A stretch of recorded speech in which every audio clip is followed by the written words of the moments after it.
Viewers, আসসালামু আলাইকুম। আজকে আমি তৈরি করে দেখাবো রেস্টুরেন্ট স্টাইলে লইট্টা শুটকি ভুনা। যারা কিনা শুটকি প্রেমী তারা কিন্তু জানেন যে এই ভুনাটার কতটাই সুস্বাদু। তো চলুন কথা না বাড়িয়ে শুরু করা যাক।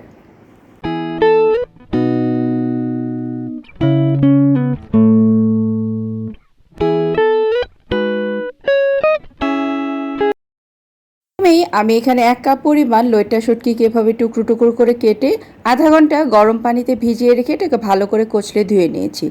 এখন একটা সসপ্যানের মধ্যে কিছু রসুন কুচি, পেঁয়াজ কুচি এবং এখানে দিয়ে দিলাম কাঁচামরিচ, আর সাথে যোগ করে দিলাম 1/4 কাপের মতো তেল।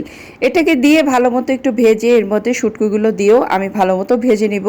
খুব বেশি ভাজার দরকার নেই, এরকম একটু ট্রান্সপারেন্ট হয়ে আসলেই পেঁয়াজটা আমি এভাবে উঠিয়ে ফেলবো।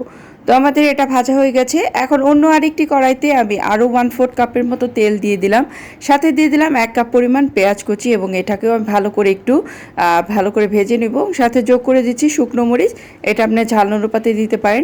এখন আমি যোগ করে দিচ্ছি এখানে 1/2 কাপ পরিমাণ টমেটো কুচি, আর সাথে যোগ করে দিব এখানে 1 টিস্পুন করে আদা এবং রসুন বাটা। এটাকে দিয়ে আমি ভালো করে একটু কষিয়ে নিচ্ছি।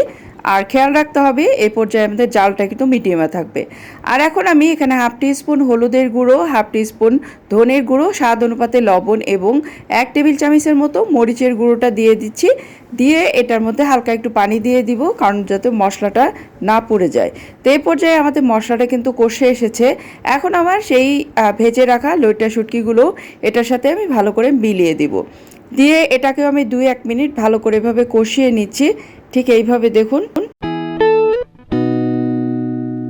নেড়ে চেড়ে কষানো হয়ে গেলে আমি এখানে অল্প সামান্য পানি দিয়ে আর একটু কষিয়ে নেব। আমি একবারে পুরোটা পানিটা দিচ্ছি না।